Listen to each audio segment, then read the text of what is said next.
Crash Bandicoot, our favorite mutated marsupial, is making his long-awaited return to video games with another crate-smashing, Wumpa fruit-eating, Aku Aku mask-wearing entry into the Crash Bandicoot action platformer series with Crash Bandicoot 4. It's about time. And yes, it is about time, Crash. We missed you. Crash 4 serves as a direct sequel to Crash Bandicoot Warped, the third entry in the Crash Bandicoot series. Now, I know everyone is probably wondering the same thing I'm wondering. What does that mean for the 4 action platformers that preceded the latest Crash game? I'm, of course, talking about Crash Bandicoot The Wrath of Cortex, Crash Twinsanity, Crash of the Titans, and least we forget Crash Mind Over Mutant. With Crash 4 being a direct sequel to Crash Warped, are those games simply just erased from Crash history? Well, not necessarily. With all the time-twisting Crash and his sister Coco have done, trying to follow the timeline of these Bandicoots isn't an easy task. And now that they're playing within the realm of the Multiverse with this latest entry,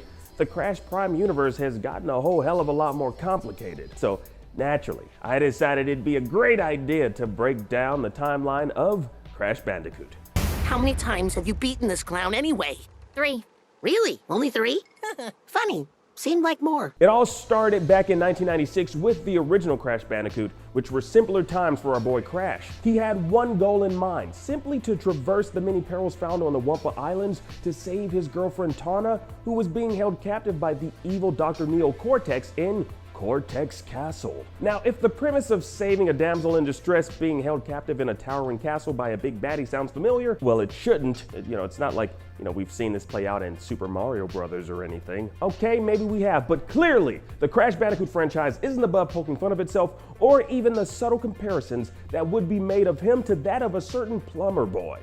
Hey, plumber boy, mustache man, your worst nightmare has arrived. A year later in 1997, we got Crash Bandicoot 2, Cortex Strikes Back. Now at this time, the Crash Bandicoot story is still pretty straightforward.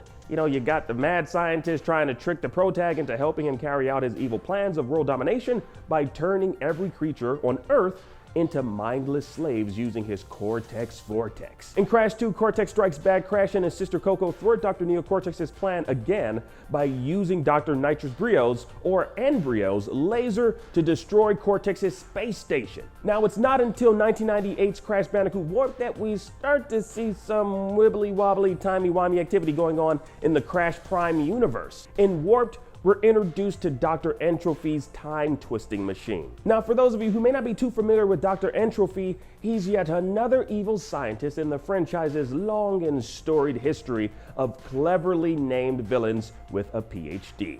His particular focus, though, is space and time travel. But unlike Dr. Emmett Brown, who travels through time to fix things that are slightly askew, this doc purposefully causes time paradoxes just for the giggles. Great Scott! So he naturally joins forces with Aku Aku's evil brother Uka Uka and Dr. Neo Cortex to assist him in collecting magical crystals from different periods of time to harness their powers for evil. Collecting crystals, transforming animals into evil minions. I don't know, kind of sounds like another doctor that I know.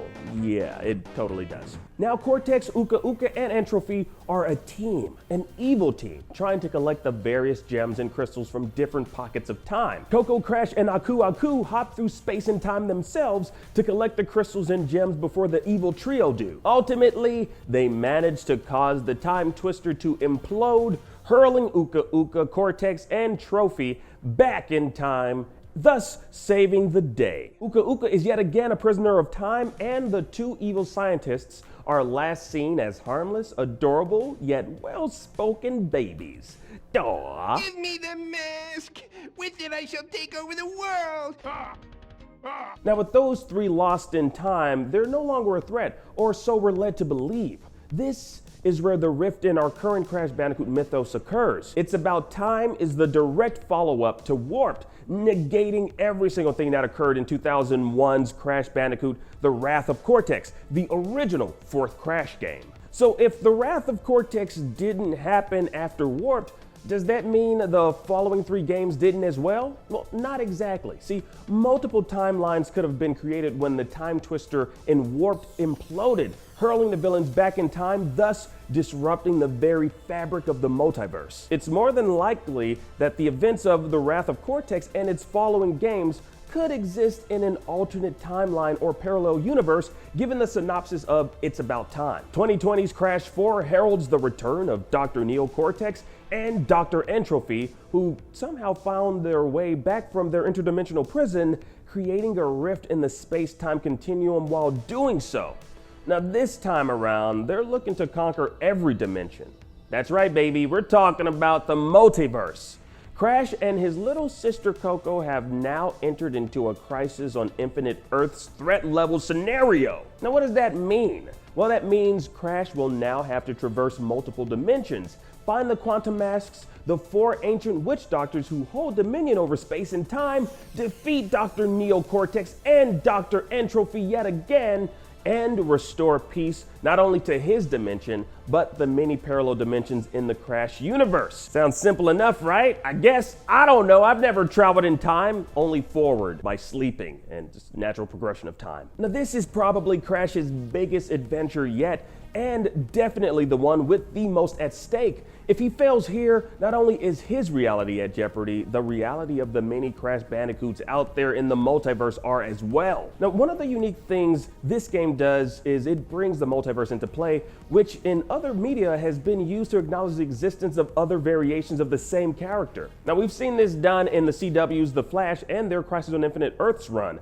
where we see the movie version of The Flash, played by Ezra Miller, cross paths with his small screen counterpart. They're even billing the upcoming Flash movie as a sort of soft reboot of the DCEU. Now, you might be able to say the same for It's About Time in the Crash universe. It's About Time succeeds where the Wrath of Cortex failed, in that it acknowledges the ending of Crash 3. The Wrath of Cortex, the original 4th entry, doesn't address what happened to Uka Uka, Cortex, or Entropy at the end of Crash 3. It simply starts with some weird roundtable meeting with Uka Uka calling out the other villains for sucking at being villains. Uka Uka, it's not our fault. That wretched Bandicoot is to blame. Seeing this in this particular game really presented many questions, like how did Neo Cortex and Entropy become adults again after we last saw them as babies in a prehistoric pocket of time?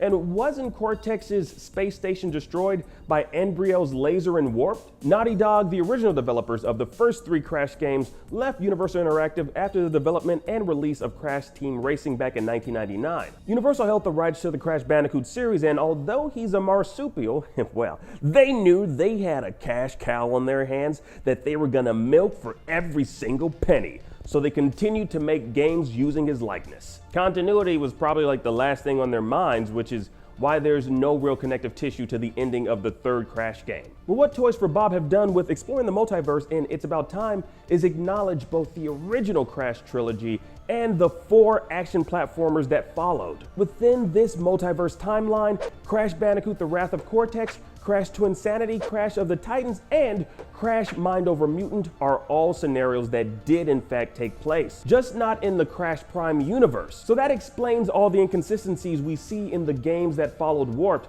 even the way Crash and Aku Aku looked in Mind Over Mutant. Look at that, you gave tattoos to Crash? And what the hell is up with Aku Aku's face? He don't look like that. So the timeline of Crash Bandicoot plays out as follows. You got Crash 1 through 3, which all happen relatively back to back. Then the time paradox that occurs in Warped that sends the 3 villains back in time. We see a split within realities, where the Wrath of Cortex, Crash Twinsanity, Crash of the Titans, and Mind Over Mutant all happen. Then, in the Crash Prime universe, actual time has passed, which leads us to the events in It's About Time. So, It's About Time serves as the bridge between the original 3 games and the 4 that preceded it by playing within the multiverse. That's one way of looking at it, as opposed to, just simply disavowing the previous 4 games. While some of them weren't that good, they did have some redeeming elements that I personally really appreciated,